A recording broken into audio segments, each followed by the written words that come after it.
Hi viewers, welcome to Suman TV. బేసిక్గా ఫీమేల్లో కానీ మేల్లో కానీ ఖచ్చితంగా హెయిర్ అనేది చాలా చాలా ఇంపార్టెంట్.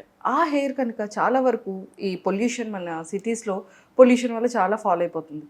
కానీ అందరికీ ఏంటంటే హెయిర్ లేకపోతే వాళ్ళు చాలా పైన విగ్స్ కానీ లేకపోతే టెంపరీ ఇలాంటివి చాలా యూస్ చేస్తున్నారు. బట్ అలాంటిది ఏది కాకుండా పర్మనెంట్గా హెయిర్ ట్రాన్స్ప్లాంటేషన్, మన హెయిర్ని పర్మనెంట్గా చేయించుకోవాలి అనుకుంటే సో ఎలాంటి సర్జరీకి వెళ్ళొచ్చు. బట్ అది ఎంతవరకు సేఫ్ అండ్ సెక్యూరిటీ, చాలా వరకు ఏంటంటే సైడ్ ఎఫెక్ట్స్ వస్తాయి అంటుంటారు. బట్ అవేవీ లేకుండా ఉండాలి అంటే సో దానికి ఖచ్చితంగా సీనియర్ సర్జన్ చాలా ఇంపార్టెంట్. బట్ ఇక్కడ శ్రీరూప్ హాస్పిటల్కి మాత్రం ఎన్నో కంట్రీస్ దగ్గర నుంచి అండ్ సెలబ్రిటీస్ ఇక్కడ చాలా సేఫ్గా ఎందుకు చేయించుకుంటున్నారు అనేది నాకు కూడా చాలా పెద్ద క్వశ్చన్ మార్క్. సో మరి ఈ రోజు నాతో మాట్లాడడానికి senior cosmetologist doctor Rajasekhar sir ఉన్నారు. సో సార్తో మాట్లాడి చాలా విషయాలు తెలుసుకుందాం. హలో సార్, నమస్తే. సార్, హెయిర్కి వచ్చేసేటప్పటికి చాలా మంది, ముఖ్యంగా మా బ్రదర్, నా ఓన్ బ్రదరే ఉన్నారు, వాడికైతే చాలా ఏజ్ చాలా చిన్నదే, కానీ అసలు ఇక్కడ హెయిర్ అంతా ఉండదు. అంటే వారసత్వం నుంచి ఉంటుంది అంటారు కదా.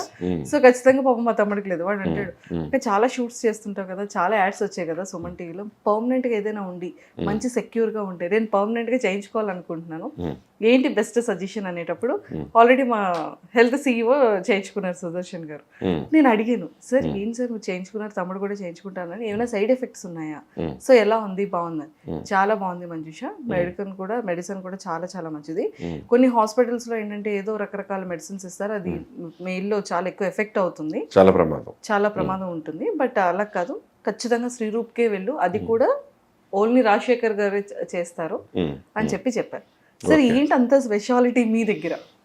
First thing is thousands of cases of experience and 3 దేశాల ట్రైనింగ్స్లో నేర్చుకున్న టెక్నిక్ని కలిపితే పుట్టిన టెక్నికే శ్రీరూప్లో జరుగుతున్నది.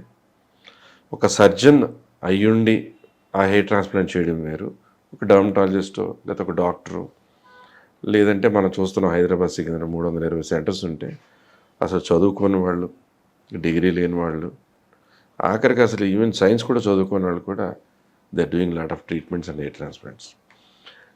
మనకి మేజర్గా శ్రీరూప్ కాస్మెటిక్ క్లినిక్స్లో చాలామంది భయపడే సాధారణంగా పెయిన్కి వస్తాం. ఫస్ట్ పెయిన్ లేకుండా చేయడానికి మేము 100%ని అట్లీస్ట్ 95% పైన పెయిన్లెస్ చేసేస్తాం. అంటే ఎనస్థీషియా ఇచ్చే ముందు, ఎనస్థీషియా రాసిన తర్వాత, స్కిన్ మొద్దుబారిన తర్వాత అప్పుడు ఎనస్థీషియా ఇవ్వడం అనేది జరుగుతుంది, అంటే పెయిన్లెస్. అలాగే గ్రాఫ్ట్స్ ఇంప్లాంట్ చేసేటప్పుడు ఎనస్థీషియా రాసిన తర్వాత, మొద్దుబారిన తర్వాత అప్పుడు అక్కడ ఎనస్థీషియా ఇచ్చి అప్పుడు ఇంప్లాంట్ చేయడం జరుగుతుంది. సో ఆ భయం పోయింది. నెంబర్ 2, అలా పెట్టినట్టుగా కనబడిపోయి అరే ఇతను నాటించాడరా, ఇతను హెయిర్ ట్రాన్స్ప్లాంట్ చేసాడరా అని నా కొలీగ్సే చాలామంది వేరే దేశాల్లో ఉన్నవాళ్ళు లేకపోతే టర్కీలో ఉన్నవాళ్ళు, వాళ్ళు చేసినా కూడా బాగుంది థిక్నెస్ అన్నా కూడా లైన్లా కనపడుతుంది. That's ugly thing. Sriroop cosmetic క్లినిక్స్లో మీకు ఫుల్ థిక్నెస్తో పాటు ఇర్రెగ్యులర్ అంటే ఇర్రెగ్యులర్ గ్రాఫ్ట్స్ పెట్టడం వలన న్యాచురల్ లుక్ చూసి చాలామంది అసలు హెయిర్ ట్రాన్స్ప్లాంట్ అని చెప్పలేరు. నిజమా ఇది హెయిర్ ట్రాన్స్ప్లాంటా? ఎందుకంటే మనం ఇంప్లాంట్ చేసే నీడిల్ సైజ్ దగ్గర నుంచి చేసే పంచ్ దగ్గర నుంచి అన్ని మైన్యూటెస్ట్ హార్డ్లీ వేళ్ళలో లెక్క పెట్టచ్చు ఈ టెక్నిక్ చేసేవాళ్ళు ఇండియాలో. ఓకే సార్, మీరు కూడా హెయిర్ ట్రాన్స్ప్లాంట్ చేయించుకున్నారు? నేను కూడా ఫర్ ఎగ్జాంపుల్ నేనే ఉన్నాను. నాకు హార్మోన్స్ ఎక్కువ ఉండి బాడీ అంతా హెయిర్ ఉండి నాకు ఆల్మోస్ట్ ఈ ఏరియా వరకు టోటల్ అంటే స్కిన్నీగా బాల్డ్ అయిపోయవలసిన పరిస్థితి నుంచి 2 హెయిర్ ట్రాన్స్ప్లాంట్స్లో నాకు సోర్స్ ఇక్కడ చాలా తక్కువ ఉంటే ఇంకా ఎక్కడి నుంచైనా తీసుకోవాలన్నప్పుడు గెడ్డం నుంచి నాకు ఇక్కడ ఒక మార్క్ చూడండి చూస్తుంటే డిఫరెన్షియేషన్. సో ఇక్కడ అంటే స్కార్ కనపడదు, బాగా గమనించి నేను చెప్తే తప్ప కూడా మీకు తెలియదు. సో ఇక్కడి నుంచి ఇక్కడ మొత్తం నుంచి తీసిన గ్రాఫ్ట్స్తో చక్కగా ఇంప్లాంట్ చేయడం జరిగింది. మీకు సోర్స్ చాలా బాగుందా, థిక్గా పెట్టేయచ్చు. సోర్స్ తక్కువ ఉందా, కొంచెం స్ట్రాటజిక్గా అందంగా వచ్చేలా పెట్టాలి. తలకే బాగా పెద్దది, గ్రాఫ్ట్స్ తక్కువ ఉన్నాయి, దాన్ని ఎలా సరదాలనేది important. That is what is hair transplantation that is done in Sriroop cosmetic clinics. Super. Sir దీంట్లో కూడా చాలా వరకు అంటే ఎన్టీఆర్ మన హైదరాబాద్ సిటీలోనే ఆల్మోస్ట్ మోర్ దెన్ 300+ అంటే ఉన్నాయి హెయిర్ ట్రాన్స్ప్లాంటేషన్. బట్ చాలా వరకు ఏంటంటే మీ హాస్పిటల్ని ఎందుకు చూస్ చేసుకుంటున్నారు అంటే అవుట్ ఆఫ్ కంట్రీస్ నుంచి కానీ టర్కీ నుంచి సెలబ్రిటీస్ కానీ ఎక్కువగా అంటే మీ దగ్గర ఎందుకు చేసుకోవాలి అంత సెక్యూరిటీ ఏంటి? ఫస్ట్ ఈజ్ రిజల్ట్స్ అండి. రిజల్ట్స్ బాగుంటే ఆటోమేటిక్ వర్డ్ ఆఫ్ మౌత్ ఒకళ్ళ నుంచి ఒకళ్ళు. అలాగే రిజల్ట్స్ బాగున్న వాళ్ళు ఒక మంచి రివ్యూ రాస్తాడు, మేము అడగకుండా కూడా రివ్యూ పెట్టేస్తాడు. బట్ క్లియర్గా ఎలాబరేట్ రివ్యూస్ పెడతారు. ఎంతో ఎందుకండి హైదరాబాద్లో ఇన్ని కార్పొరేట్ హాస్పిటల్స్ ఉన్న డాక్టర్సే వచ్చి వాళ్ళు hair transplant Shreeroop cosmetics techniques మా దగ్గర చేయించుకుంటున్నారంటే అంటే డాక్టర్స్ అమాయకులు కాదు, వాళ్ళు ఏ దేశమైనా వెళ్ళి చేయించుకోవచ్చు, లేదంటే వాళ్ళు ఎవరు బెటరో చూసుకోగలరు. వాళ్ళ స్టడీలో కూడా శ్రీరూప్ కాస్మెటిక్ క్లినిక్స్ టాప్ లైన్లో ఉందంటే అంటే what is our credibility, what is our result and what is the safety, what is the precautions, what is the credentials of the doctors and what is the team work ఎట్లా ఉంటుంది, వాళ్ళ fineness ఏంటి, results ఎంత బాగుంటున్నాయి, ఎంత న్యాచురల్గా ఉంటున్నాయి అని చూసుకోకుండా డాక్టర్స్ వాళ్ళు చూడకుండా వస్తారా? ఇన్ని కార్పొరేట్స్ నుంచి ఎంతమంది డాక్టర్స్ ఇప్పుడు వరకు చేయించుకుని ఉంటారు ఓన్లీ శ్రీరూప్ కాస్మెటిక్ క్లినిక్స్లో. సో అలా వర్డ్ ఆఫ్ మౌత్లో డాక్టర్సు, సెలబ్రిటీసు, వాళ్ళ గ్రూప్స్, అలా గూగుల్లో, ఇన్స్టాగ్రామ్లో అలా అలా అలా అలా వెళ్ళిపోతూ మేము ఎక్కడికో రీచ్ అయిపోయాం. అలా అని పోనీ బాగా కాస్ట్లీ చేసేస్తారు శ్రీరూప్లో అనడానికి. బయట ఉన్నదానికి ఇక్కడ ఉన్నదానికి ఆల్మోస్ట్ సిమిలర్ ప్యాకేజెసే. ఒకటి 320+ సెంటర్స్ ఉంటే చదువుకోని మనిషి, చదువు కూడా రాకుండా వాళ్ళు హెయిర్ ట్రాన్స్ప్లాంట్ చేస్తూ మోసం చేస్తూ జనాలను అన్యాయంగా మోసం చేస్తూ వాళ్ళు అలా చీట్ చేసేవాళ్ళు కూడా ఉన్నారు. అలాంటి సెంటర్స్ పర్ గ్రాఫ్ట్ ఎంత చెప్పారు, వీళ్ళు ఎంత చెప్తారని చూడడం ఫస్ట్ అమాయకత్వం. అసలు వాళ్ళు డాక్టర్ కానప్పుడు, వాడికి డిగ్రీయే లేనప్పుడు వాడు నాతో పోల్చుకోవడం ఏంటి? నెంబర్ 1, వాడికి ఆపరేషన్ థియేటర్ లేకుండా ఒక రూమ్లో ఏసీ పెట్టి టీవీ పెట్టి అక్కడ చేస్తుంటే వాళ్ళతో ఒక ఆపరేషన్ థియేటర్లో చాలా స్టెరైల్గా చేసేవాళ్ళతో పోల్చుకోవడం ఏంటి? సో చూసుకుని మేము సేఫ్టీ, బెస్ట్ రిజల్ట్స్, ప్రాపర్ సెంటర్కి వెళ్తున్నామా అనేది చూసుకోవడం ఫస్ట్ తప్ప ఇతను పర్గ్రాఫ్ట్ ఇంత అంటే వీళ్ళు ఎంత చెప్తున్నారు చూడడం అనేది అసలు బేస్లెస్ అమాయకత్వం. ఎందుకంటే వాళ్ళు డాక్టర్సే కదా, ఫస్ట్ వాళ్ళు చేయకూడదు, అది తప్పు. అది వేరే ఉద్యోగం చేసుకుని బ్రతకచ్చు కదా, ఎందుకు ఇలా జనాలు మోసం చేయడం? సార్ నాకు మేజర్ ఒక 2 డౌట్స్ ఉన్నాయి, చాలా పెద్ద డౌట్స్. అంటే ఎక్కువగా దీన్ని చేసుకుంటారు కాబట్టి ట్రాన్స్ప్లాంటేషన్ ఎలా మెడిసిన్ పడితే అలా డాక్టర్స్ సజెస్ట్ చేయడం వల్ల కూడా వాళ్ళు సెక్షువల్గా చాలా అన్ఫిట్ అయిపోతున్నారు. True, very true. ఏంటంటే ఇప్పుడు ఫెనాస్ట్రైడ్ అని, డొటాస్ట్రైడ్ అని సాధారణంగా పీసీఓడి ఉన్ని ఆడవాళ్ళకి కూడా ఆడవాళ్ళలో అనవసరంగా ఉండకూడనటువంటి మేల్ హార్మోన్ ఉండడం వలన పాలిసిస్టిక్ ఓవర్ సిండ్రోమ్ అని, పాలిసిస్టిక్ ఓవరియన్ డిసీజ్ అని వస్తున్నప్పుడు వాళ్ళకి అటువంటి ట్యాబ్లెట్ వాడి వాళ్ళలో మేల్ హార్మోన్ని కంట్రోల్ చేస్తూ వాళ్ళకి ట్రీట్మెంట్ చేయడం ఓకే. కానీ మగవాడికి కనుక అలాంటి మేల్ హార్మోన్ కంట్రోల్ చేస్తే వాడు జుట్టు ఉంటుంది, తర్వాత వాడిలో మగవాడు పనికిరాడు. మేల్లో ఆటోమేటిక్ టెస్టోస్టెరాన్ మనం కనుక సప్రెస్ చేసేస్తే he will not have a feelings like a male. So ఆ ట్యాబ్లెట్ చాలామంది వాడేస్తున్నారు, ఏం పెద్ద సైడ్ ఎఫెక్ట్ పర్లేదంటారు. దానివల్ల ఆ మగవాడు ఎరెక్టైల్ ప్రాబ్లమ్స్ రావచ్చు, స్పర్మ్ కౌంట్ ప్రాబ్లమ్స్ రావచ్చు, పిల్లలు పుట్టకపోవచ్చు, లేదా సంసారానికి పనికిరాకపోవచ్చు. అటువంటి మెడిసిన్స్ నుంచి 100 కిలోమీటర్ల దూరంలో ఉంటుంది Shreeroop cosmetic clinics.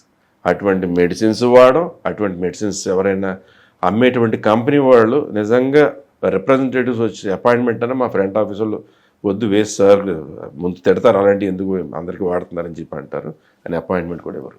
Okay.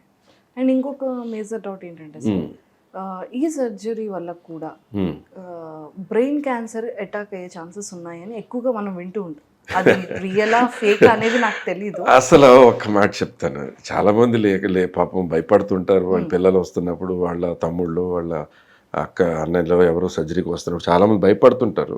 Friends కూడా చాలా రకరకాల సజెషన్స్ ఇచ్చేస్తారు. కానీ ఒక్క క్లారిటీ ఇస్తాను, 3 లెవెల్ చర్మం, తర్వాత కొవ్వు, తర్వాత ఒక ఖండ, తర్వాత ఒక 10 పేపర్లు కలిపితే సాగి ఒక పొరలాంటి ఫేషియా, తర్వాత స్కల్ బోన్, తర్వాతే బ్రెయిన్.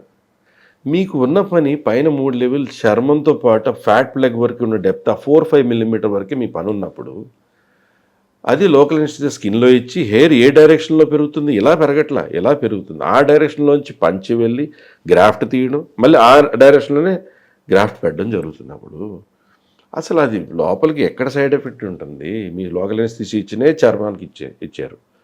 మీకు సర్జరీ చేసినప్పుడు ఇంప్లాంటేషన్ చేసినా చర్మం లెవెల్లో చేస్తున్నారు. అప్పుడు దాని సైడ్ ఎఫెక్ట్ ఎందుకు ఉంటుంది?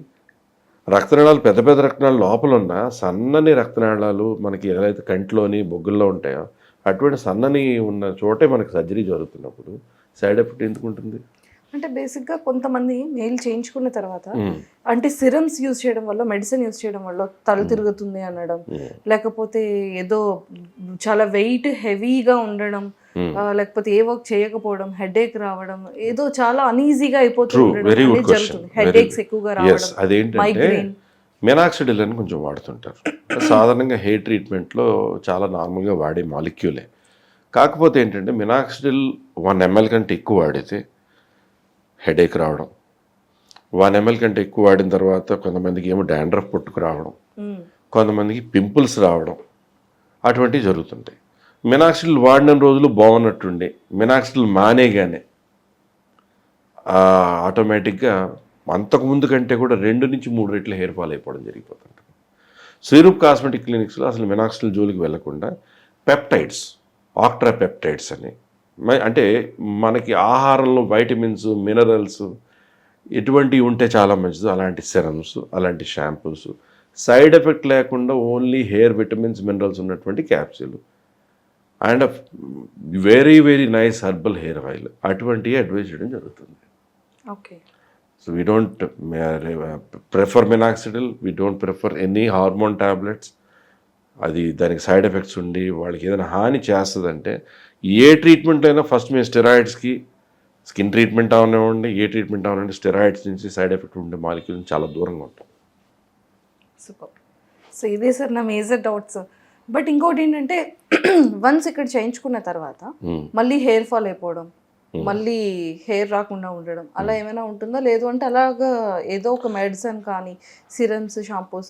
కానీ సార్ మళ్ళీ ఇంకొకటి కూడా, ఎక్కడైతే మనం చేసుకున్నాం వాళ్ళు సజెస్ట్ చేసిన షాంపూ అండ్ కండిషనర్ మాత్రమే యూజ్ చేయాలి, వాళ్ళు చెప్పిన ఆయిల్ మాత్రమే యూజ్ చేయాలి అని అలా లేదు. ఏంటంటే ఫస్ట్ ఆఫ్ ఆల్ మీకు హెయిర్ ట్రాన్స్ప్లాంట్ చేసేటప్పుడు మీకు ఎప్పటికీ ఊడిపోకుండా మనిషి పూర్తిగా బట్టతలు వచ్చేసాక కూడా ఎక్కడైతే హెయిర్ మిగిలిపోతుందో దాన్ని పర్మనెంట్ జోన్ అంటాం. అంటే ఆ హెయిర్ ఊడదు. అలాగే గెడ్డం పర్మనెంట్ జోన్. 200 ఏళ్ళు బ్రతుకున్నా ఈ హెయిర్ పూర్తిగా తెల్లబడిన ఇక్కడ ఉంటుంది, ఇక్కడ ఉంటుంది, బాడీ హెయిర్ ఉంటుంది. అతని సొంత హెయిర్ అతని బాడీ, అతని బ్రదర్ది, ఫాదర్ది కూడా అతనికి పనికిరాదు.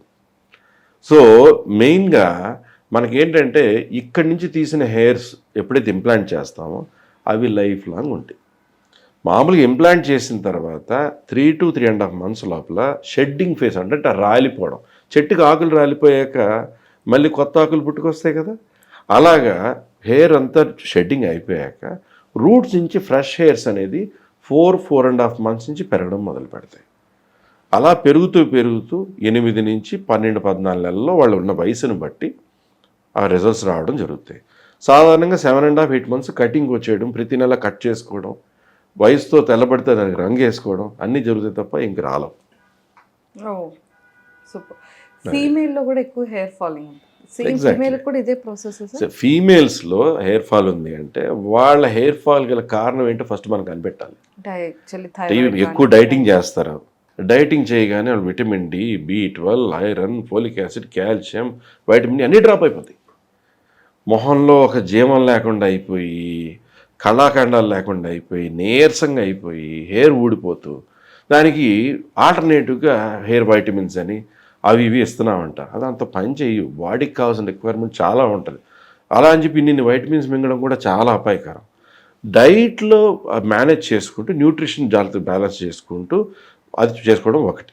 సో విమెన్ హెయిర్ ఫాల్లో ఇంకొకటి ఏంటంటే PCOD, అంటే మేల్ లాగా మీసాలు, గడ్డాలు అవి రావడం, అలాగే మేల్ లాగా పైన బట్టతల్ల రావడం కూడా చాలామంది జరుగుతుంది. సో అలాగే డెంగీ ఫీవర్, కోవిడ్, మలేరియా అలాంటి రకరకాల జ్వరాలు వచ్చినప్పుడు కూడా మన బాడీ ఫైట్ చేసింది కానీ మనమేం ఫైట్ చేయలేదు ఆ జ్వరంతో. సో మన బాడీలో ఉన్న వైటల్ న్యూట్రియంట్స్ అన్నీ అలసిపోయినట్టు అయిపోయిన తర్వాత ఫస్ట్ కనపడేది హెయిర్ ఫాలే. సో విమెన్లో ఎక్కువగా థైరాయిడ్ కానీ ఈ విటమిన్ డెఫిషియన్సీస్ కానీ అనేది జరుగుతుంది. మగవాళ్ళలో కూడా ఇది జరిగిన మగవాళ్ళలో ముఖ్య కారణం హార్మోనల్. తాతగారు, మేనమామలో, తండ్రి గారి వైపు నుంచో మనకి ఎప్పుడైతే ఆ పోలికలు వచ్చినాయో దాన్ని ఆండ్రోజెనెటిక్ అలోపేషియా అంటారు. అంటే ఆండ్రోజెన్స్ మేల్ హార్మోన్ కారణంగా వచ్చినటువంటి బాల్డింగ్ అంటారు. సో ఫీమేల్ అంటే first find out the cause, ఆ కాజ్ కనుక్కున్న తర్వాత దాన్ని ట్రీట్ చేయాలి. Okay, thank you sir, thank you so much. Welcome.